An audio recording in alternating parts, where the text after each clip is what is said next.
Hey, PreSales Collective, it's your host, James Kaikis, and today I'm going to be joined by Ben Fleishman, Director of Solutions Engineering, and Jenna Kienzle, Solutions Engineer, both from Showpad. The topic of today's episode is forging a foundation for success. This is a special episode because Ben, Jenna, and I all worked at Showpad together a few years ago. And at Showpad, we started an Associate Solutions Engineering program. Not to get into too many details today, but Ben took over leadership of that Associate Solutions Engineering program, and Jenna, a BDR within Showpad, made the transition into the associate program, into the regular role, and she won the Solutions Engineer of the Year award at Showpad in her first year as an SC.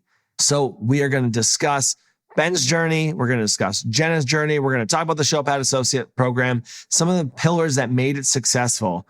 And in today's episode, if you're someone looking to make a transition to pre-sales, hearing Jenna's journey and her path is fantastic. And if you are a leader looking to start an associate program or wondering, can I bring in non-traditional talent into my organization? It's great to hear Jenna's journey. It's great to hear what Ben has been looking for in the associate program and how they've created this foundation for success. Enjoy.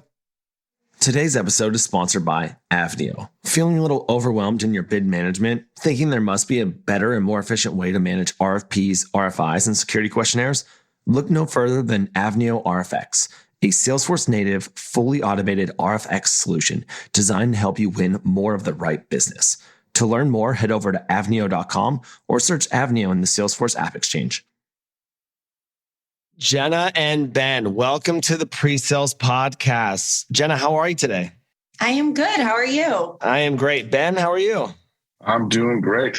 This is really cool for me right now. I'm having a bit of a moment because we all work together at Showpad. And as we were talking about before we recorded, if you would have asked me like 3 years ago if I thought we would be doing a PreSales podcast on this topic, I'm not sure that I would have said yes. But this is awesome. This is a great opportunity to highlight the two of you and your journeys in pre-sales and really the successes that you both have had in the profession. So this is a very unique opportunity for me. So I'm very thankful to have the two of you on here. Yeah, it's been a wild 3 years for sure. Ain't that the truth? Yeah. So before we get into today's topic, which is forging a foundation for success, I want to talk about both of your pre-sales career journeys. And obviously, Jenna, we're going to be getting into yours throughout the episode. But Ben, let's start with you. What got you to where you are today? It's been a fun journey. Honestly, my career progression has just kind of been me kind of stumbling through doors that have just opened up. It started out in a customer service role in a small startup where we sold call tracking. And it kind of progressed into implementation because I took on one of the hardest products that they were selling, had a lot of integrations. And then through implementation, it kind of just fell into pre-sales. I got really good at implementation, so they started to bring me in on calls. And after I had established myself as an SC there, that's when I had the good fortune of getting brought over to Showpad, where I spent a couple of years there. And then really the last 2 years or so, 2 years ago, I was at Salesforce, where it was a really, really good experience. I felt like I had figured out how to present and how to demo well. So I went to Salesforce to really hone in on my discovery skills and really focus on learning how to speak to customers better. And I got that done. And now I came back to Showpad to lead the team as a director. It's been a wild ride, but it's been fun. That's great, Ben. And I've had the privilege of having a front row seat to your journey, and congratulations on your promotion to director. It is well deserved. Thank you. Thank you. Jenna, let's talk about you. What got you to where you are today? So I started out as a technical recruiter and didn't love what I was doing. I had some friends in BDR roles at other tech companies. And while I didn't necessarily love cold calling, they knew that they were in a spot that gave them a ton of opportunities to grow within their company across different departments. And I really loved the sound of that. And while I didn't know exactly what it is that I wanted to do, I knew that if I could get my foot in the door at a technology company in a BDR role, I could potentially be exposed to other departments and teams and ultimately learn what they were doing to keep the business going and find something that intrigued me. And one of those departments that I stumbled across was the solutions engineering team. It's amazing. And that's a common path for a lot of people is get in as a BDR and work their way and decide what is the right route within the organization. And I think it's too often everyone assumes that BDRs go right into account executives. And so it's great to hear people taking different roles within the organization. And so today's topic is a really important one, I think, for the community. And as we talk about forging a foundation for success, really the focus of today's episode is on associate program and creating a program and a foundation for people to come into your organization and be successful in the role. Personally, I feel with so many things around the pre-sales profession, we want to hire unicorns. We want to hire people with all kinds of experience. And then we expect them to be successful from day one. And there just is not enough solutions engineers out there. And so we're kind of building that new foundation. And actually with Pre-Sales Academy, this is one of the things we require of our partner companies. It's that they have some sort of associate program or something that allows people to come into the role from a non-traditional background and be successful, because you have to look at expectations a little bit differently. And so let's start there, Ben. How did the Showpad Associate Solutions Engineering program start? I feel like you actually might be better suited to answer that, James, because you did start it. But before you go into it, I mean, when you first brought the concept up, I was kind of like stunned. I was like, can we do that? And the second that whole idea was brought up, I immediately became a big fan of it, because I think that it's a really good path for people to get into pre-sales who otherwise would not have had the opportunity to do so. You came to me and brought up the idea of starting to interview BDRs for a solutions engineer role, the associate role. Again, my immediate thought was, we can do that. It just never crossed my mind, and I don't think it's crossed a lot of people's minds. And the second that you were like, yes, I want to do that, it just reminded me of like kind of my career path of like, I got into pre-sales sort of by accident. And if I can do it, then I think anybody can do it. And I want to be part of opening up those channel ways for people to get into pre-sales that otherwise couldn't have. It's a good point. And I think just to maybe add a little context from my perspective, the way I've always looked at headcount is that I should have a budget for my team versus a total number of people.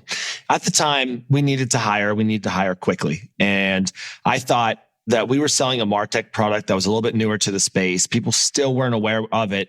And we were supposed to be making headways with like big enterprise customers. Yet when we bring people on, the ramp time and time to value was a little bit longer than I wanted it to be. So instead of hiring one senior person, I said, why don't we hire two people from our organization who know our sales process, they know our customers, they know our market. We can train them to be sales engineers and give them that opportunity, because I couldn't take a risk initially on an early stage headcount based off the demands of the business. And I hear that all the time from companies. And they say, hey, I can't take a risk on this person because my sales leader is demanding A, B, C, and D. From my perspective, we had some great talent, including Jenna, in the organization. And we said, how do we give them a path out of the BDR role?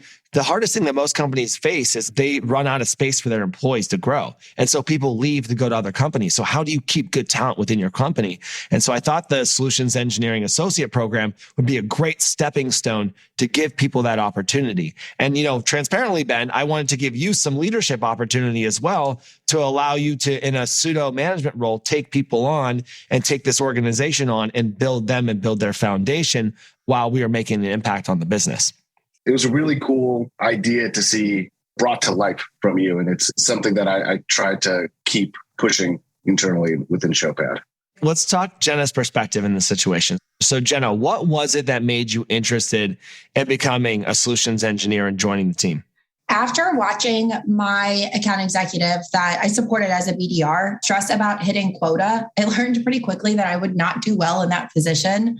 But I really enjoyed everything else about the culture of sales, the fast pace of it all, the teamwork aspect, the chance to jump on a call with a customer and learn about their businesses and ultimately how they go to market.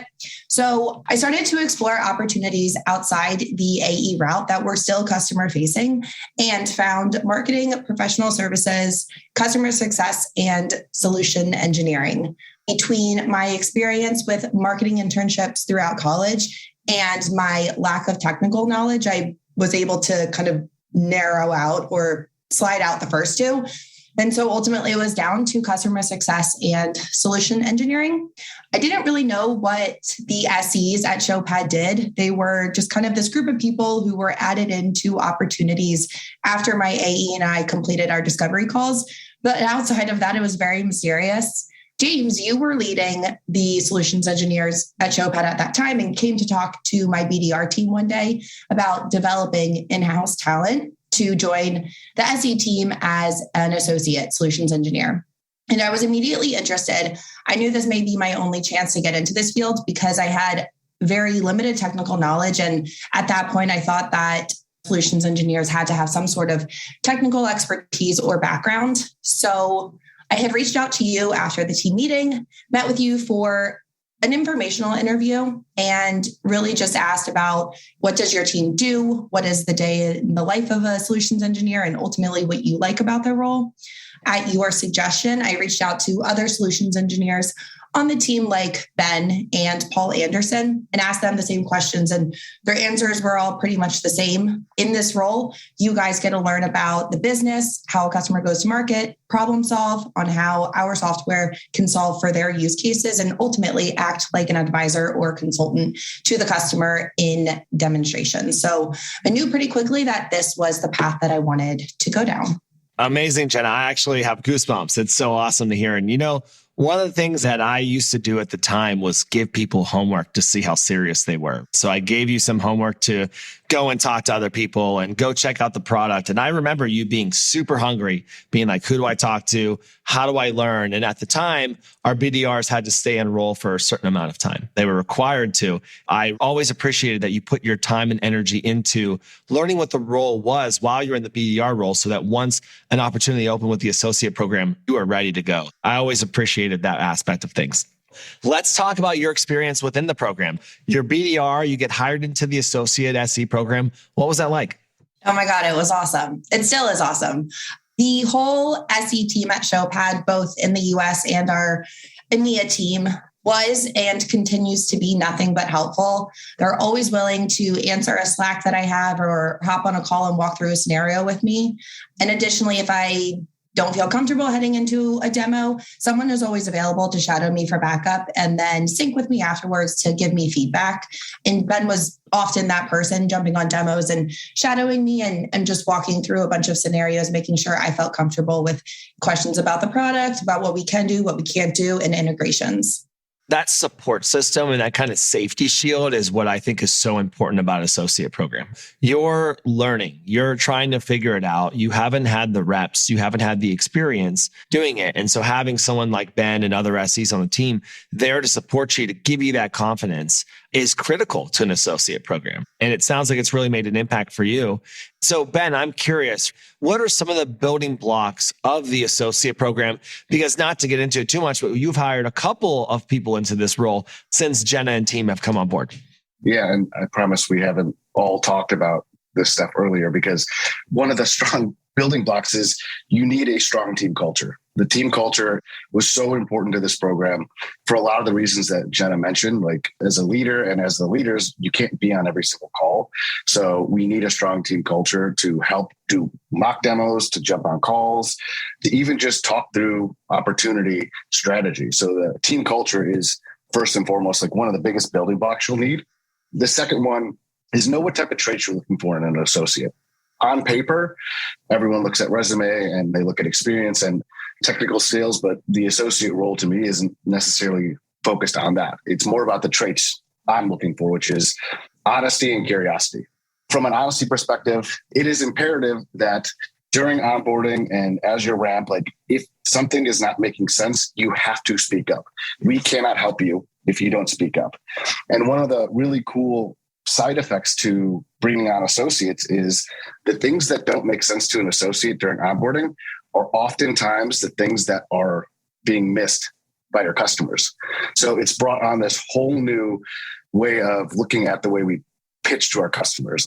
And then the second kind of trait would be that curiosity piece. So similar to when Jenna was looking into the role, like you have to do work outside of our one-on-ones and our prep. So curiosity is a big one.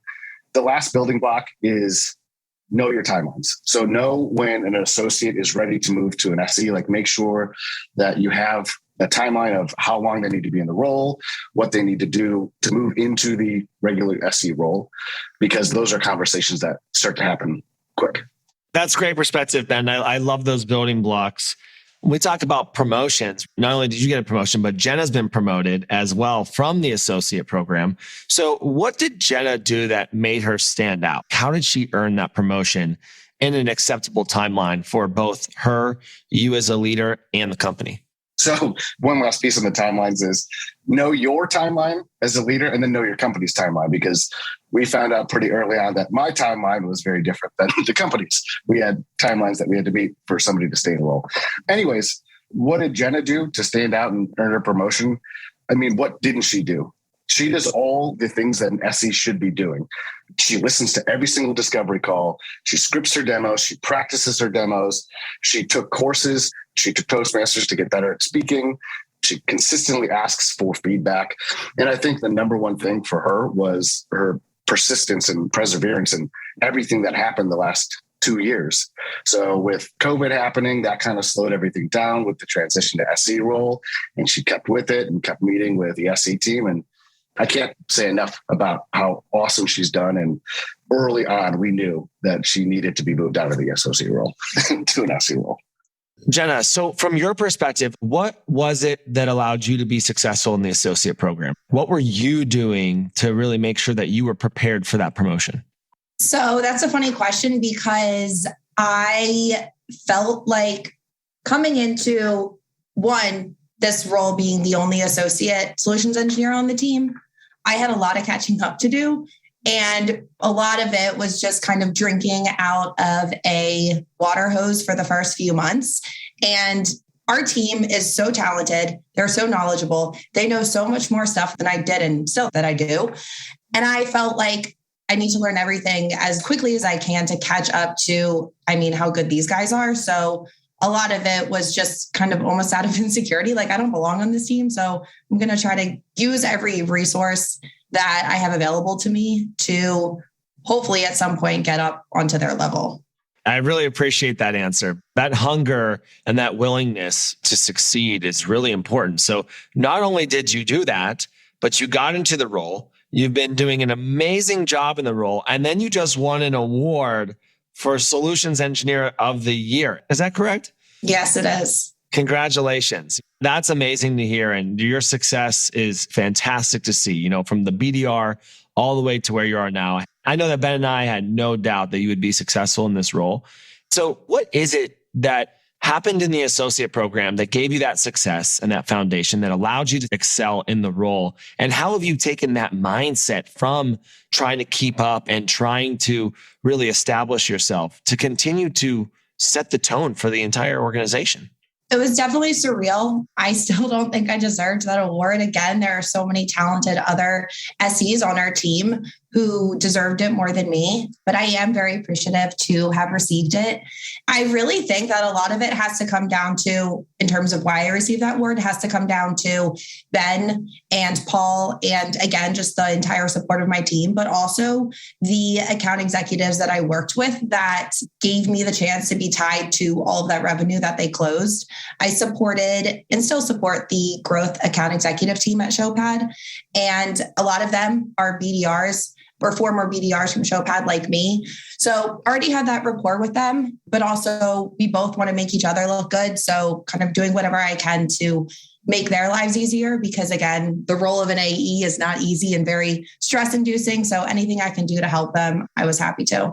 That's an incredible response. And, makes me want to ask you a couple of questions about building that rapport, because I think this is some of the hardest thing to do once you become into the SE role, because you're kind of at the mercy of our account executives and their pipeline and their deals.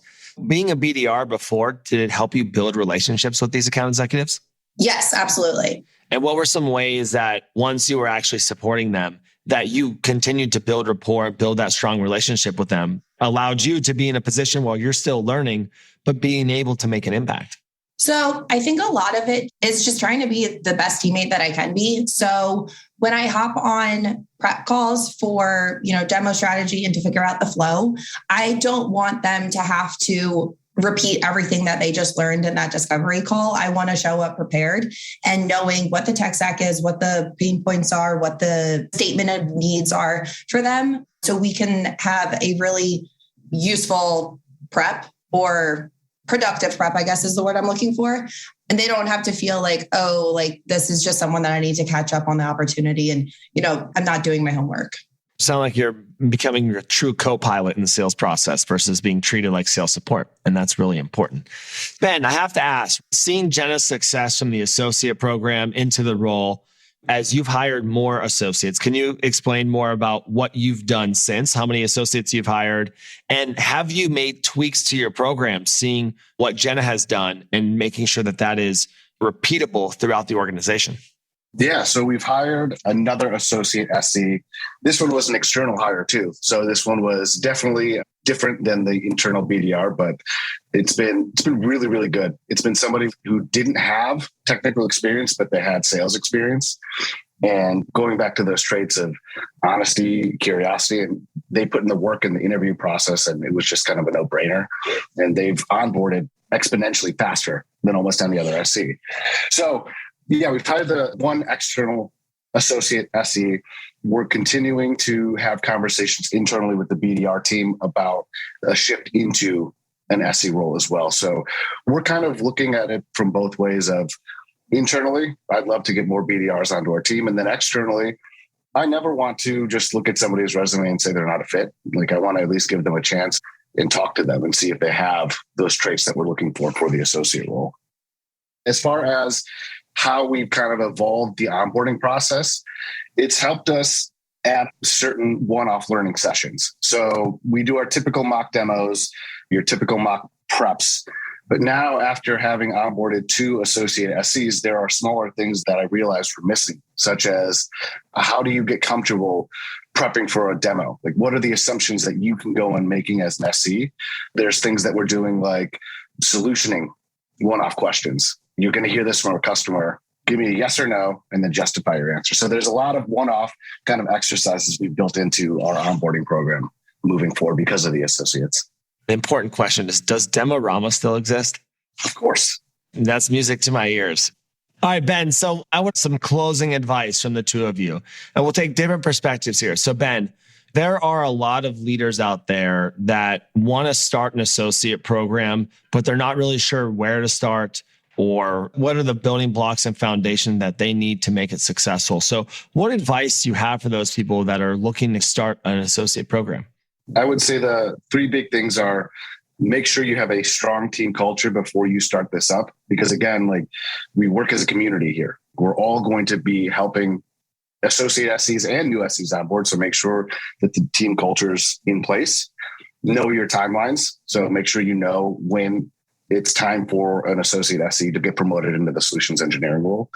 And then finally, the last piece, and I think I've said this a couple of times, is be open to the idea that the person on the paper who doesn't have the right experience can turn out to be the strongest SE on your team. Maybe one thing to add in there too, if it's okay, is the concept of building consensus with your sales and your finance teams.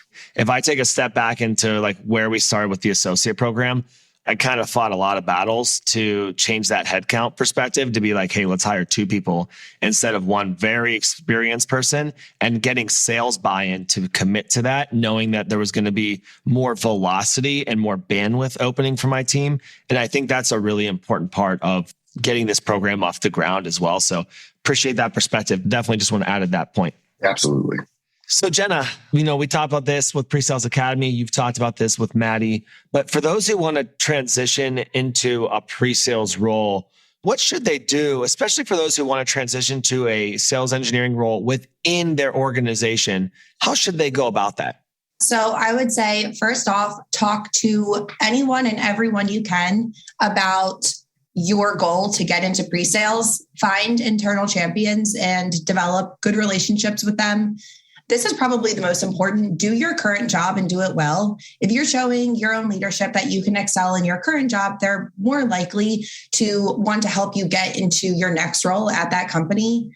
Ask other solutions engineers if you can shadow their customer calls or watch recordings if you can't. practice dry runs of demonstrations. I realized that there may be some limited things that you could potentially have access to depending on the complexity of the software that your company sells. But even if you have access to the front end of the platform, practice going through a day in the life demonstration of that and send those practice recordings to the solutions engineering team for feedback. I guess ultimately what I'm trying to say is that no one's going to give you the role if you don't ask for it. Put in the time and show that you want it. Fantastic advice.